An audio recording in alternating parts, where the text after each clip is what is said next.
Calon Presiden, Capres, nomor urut 1, Anies Baswedan menanggapi pertemuan Presiden Joko Widodo atau Jokowi dengan Ketua Umum Partai Nasdem Surya Paloh pada Minggu, 18 Februari 2024. Menurut dia, pertemuan itu tak lantas membuat koalisi perubahan bubar, karena dirinya melihat Partai Nasdem tetap konsisten berada di dalam koalisi tersebut. Hal tersebut disampaikan Anies bersama pasangannya yakni Muhaimin Iskandar alias Cak Imin di posko tim hukum Amin, Mampang Square, Jalan Mampang Perapatan, Raya nomor 88, RT 4 RW 6, Jakarta Selatan, Selasa, 20 Februari 2024. Melaporkan semua kegiatan-kegiatan tim hukum nasional Amin, baik itu yang di pusat maupun di daerah kepada Presiden kami dan Wakil Presiden kami. Karena kami menemukan banyak sekali fakta-fakta kecurangan yang telah kami verifikasi. Dan laporan ini sudah kami follow upin, laporan-laporan ini sudah masuk ke Bawaslu dan siap akan berlanjut sampai titik darah penghabisan. Kami akan melaporkan ini sesuai dengan prosedur hukum yang ada. Selanjutnya kami persilakan kepada Pak Anies dan Pak Muhaimin untuk menyampaikan.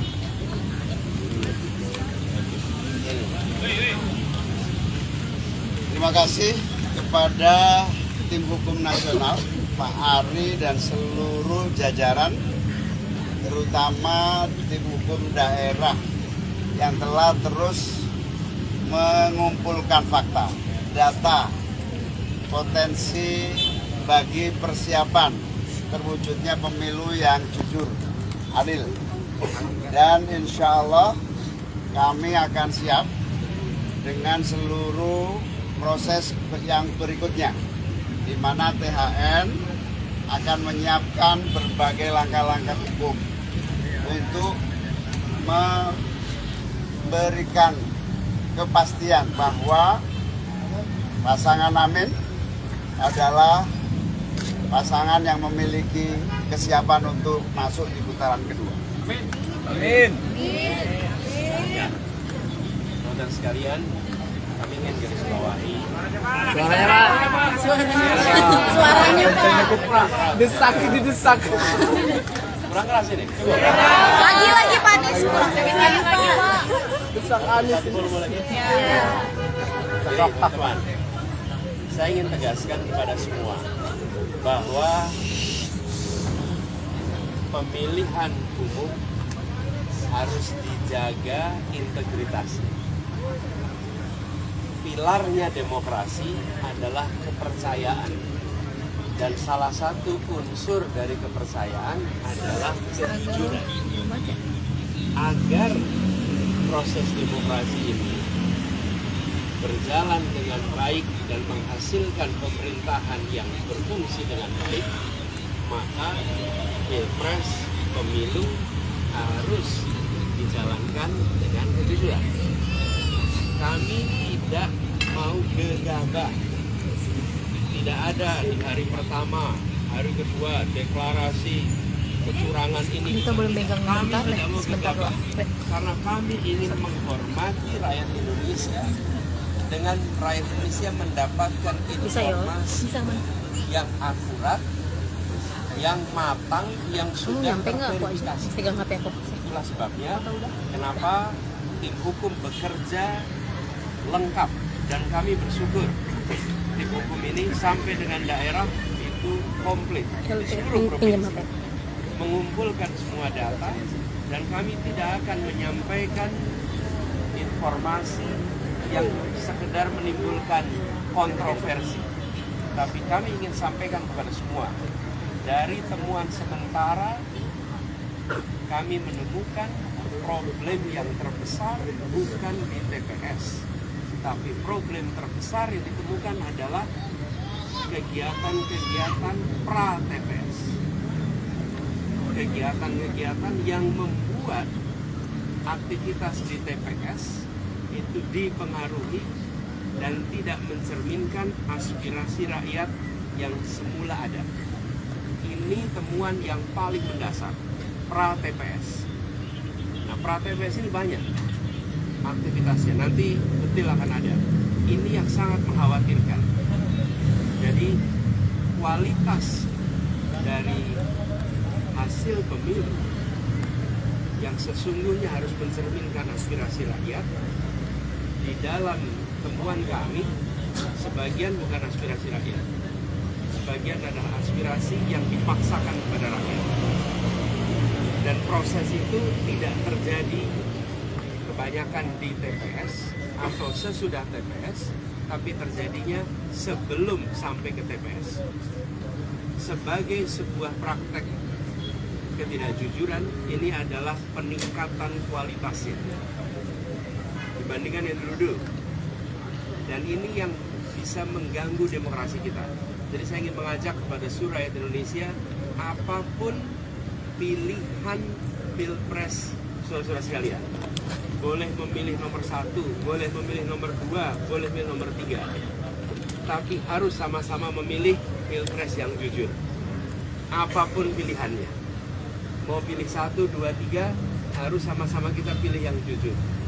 Dan keberhasilan karena kejujuran akan menghasilkan kekuatan moral yang kuat. Tapi kalau keberhasilan yang tidak ditopang dengan kejujuran, apalagi dengan pelanggaran-pelanggaran, dia akan menghasilkan cacat moral yang berdampak besar. Saya ingin ingatkan pada semua, pelanggaran-pelanggaran seperti ini bisa terjadi di bidang-bidang yang lain. Kalau pelanggaran di bidang pemilu dibiarkan, sebentar lagi akan terjadi di tempat lain. Di kompetisi bisnis kita akan menemukan ketidakjujuran. Di dalam praktek-praktek perubahan peraturan kita akan menemukan ketidakjujuran. Jadi penularan akan terjadi bila peristiwa di sini dibiarkan. Karena itu pada siang hari ini ketika kami berkumpul bersama di sini, kita mendengarkan, nanti sesudah semuanya lengkap, pada waktunya tentu akan ada langkah berikutnya. Tapi sekali lagi saya ingin sampaikan, kami tidak gegabah, kami tidak akan menyampaikan informasi sekedar membuat kontroversi, karena kami ingin menghadirkan hasil pemilu pilpres yang berkualitas, yang penuh dengan nilai kejujuran. Itu yang bisa saya sampaikan. Kepercayaan langkah konkretnya, apakah sudah ada komunikasi juga dengan tim THM 03 kan juga katanya berkomunikasi cukup intens dengan 01, bagaimana Pak? Ya, sekarang semuanya lagi dikumpulkan. Jadi saya sampaikan tadi, kami tidak ingin separuh-separuh, biar tuntas semuanya. Di daerah sekarang proses pengumpulan sedang jalan terus. Haris, ini kan kepercayaan publik terhadap KPU, Bawaslu dan juga MK ini mulai berkurang. Nantinya ketika masalah ini dibawa ke MK, seberapa yakin keputusan nantinya itu akan adil, begitu Pak? Kita tunggu nanti. Yang jelas bagi kami sekarang, kami ingin agar semua informasi yang terkumpul, verifikasi, solid, dan kami minta kepada semua jajaran aparat militer, jangan ada yang mengintimidasi mereka-mereka yang mau bersaksi. Karena kita sudah menemukan di lapangan, mereka yang menemukan praktek-praktek penyimpangan itu mengalami intimidasi, mengalami ketakutan, padahal ini negeri yang merdeka, jangan sampai itu terjadi. Gus Imin dan Pak Anies ini kan salah satunya, mungkin kalau misalkan pra TPS, apakah terkait pelanggaran yang dilakukan tapi tidak ditindaklanjuti oleh Bawaslu, dan mungkin kalau misalkan dari Parpol sendiri, Gus, dari PKB, akankah mendorong untuk melakukan hak angket di DPR untuk pemanggilan ke KPU Bawaslu, itu seperti apa sih Gus? Karena Pak Ganjar juga mendorong untuk hak angket kecurangan di bawah hak angket di DPR. Gimana? Apakah akan bergabung dengan gini? Ketika kita mendengar akan dilakukan, kami melihat itu ada inisiatif yang baik. Dan ketika Pak Ganjar menyampaikan keinginan untuk melakukan angket itu, fraksi PDI Perjuangan adalah fraksi yang terbesar. Kami yakin bahwa koalisi perubahan, Partai Nasdem, Partai PKB, Partai PKS akan siap untuk bersama-sama. Jadi saya memandang dengan adanya inisiatif angket, proses di DPR bisa berjalan. Kami siap dengan data-datanya, dan di bawah kepemimpinan fraksi terbesar, maka proses DPR bisa berjalan.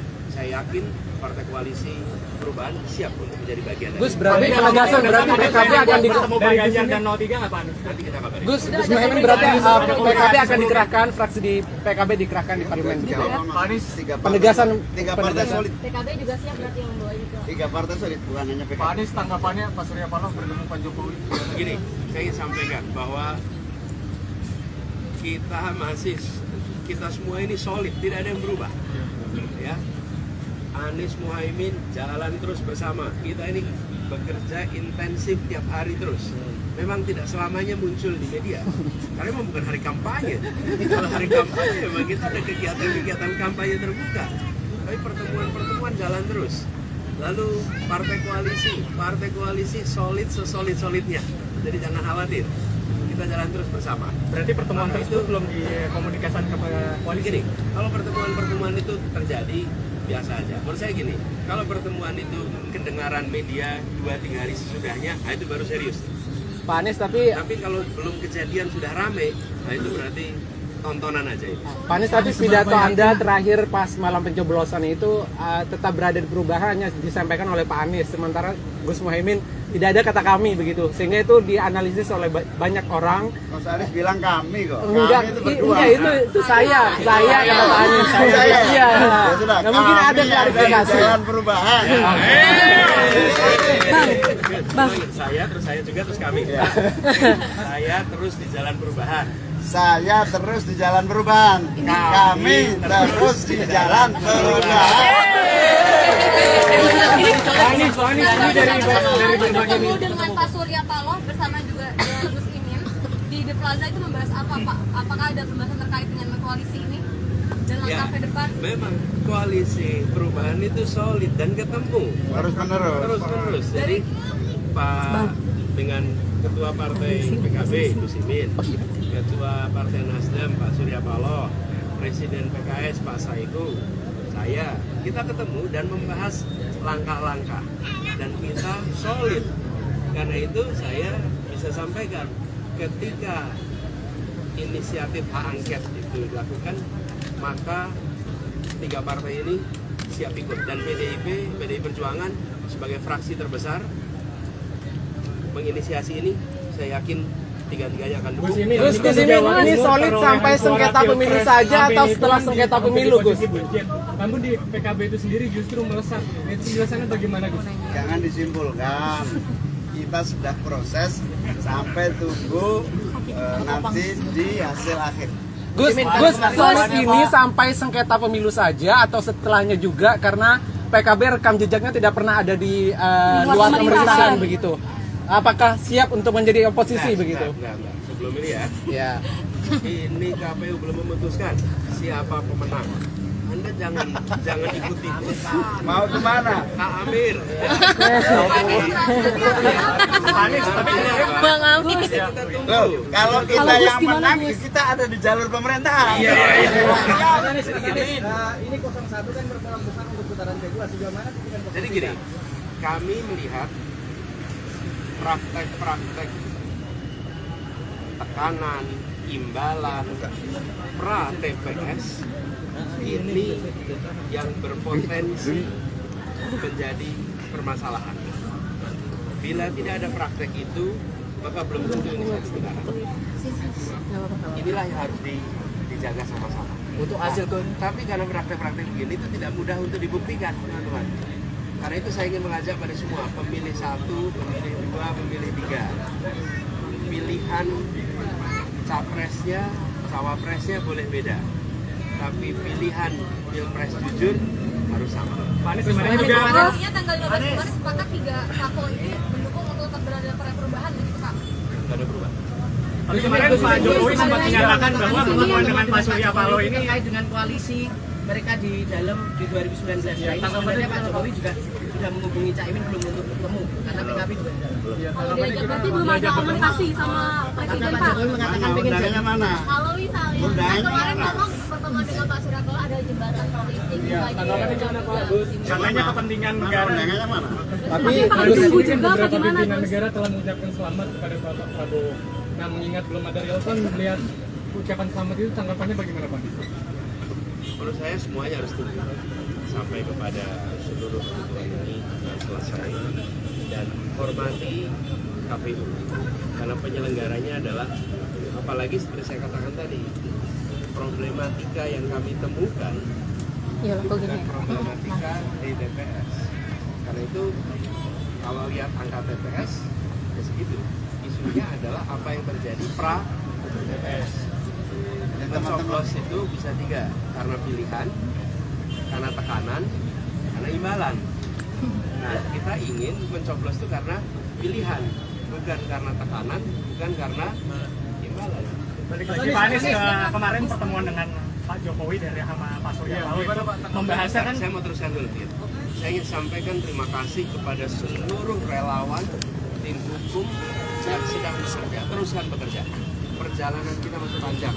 Dan kepada semua yang memilih 01, kami sampaikan terima kasih. Kenapa? Karena pemilih 01 bukan hanya memilih, tapi tahan tekanan dan tabah dengan imbalan. Gus Imin sebagai wakil ketua ini adalah sebuah keseriusan. Tetap memilih 01 di tengah adanya tekanan dan di tengah guyuran imbalan. Ini adalah satu ketabahan yang luar biasa. Karena itu pada semua yang memilih 01, kami akan jaga amanatnya, kami akan terus berjuang bersama, dan seluruh relawan, semua aktivis partai, baik Nasdem, PKS, kemudian PKB, mari kita terus jaga soliditas, jaga semangat, kita jalan terus ke depan. Ya Pak Anies, kemarin kan pertemuan Pak Surya Paloh dengan Pak Jokowi sangat urgensi apa Pak Anies? Apa Pak Anies? Urgensinya apa? Pak Anies kasih Kak. Pak Jokowi bilang ya ini pertemuan yang sangat penting ya dalam kepentingan negara kita. Gus Imin terkait besok kan dikabarkan ada reshuffle, dengar juga nggak Gus? Urgensi itu Pak Anies. Pak Anies untuk hasil quick count percaya nggak Pak Anies? Sekarang.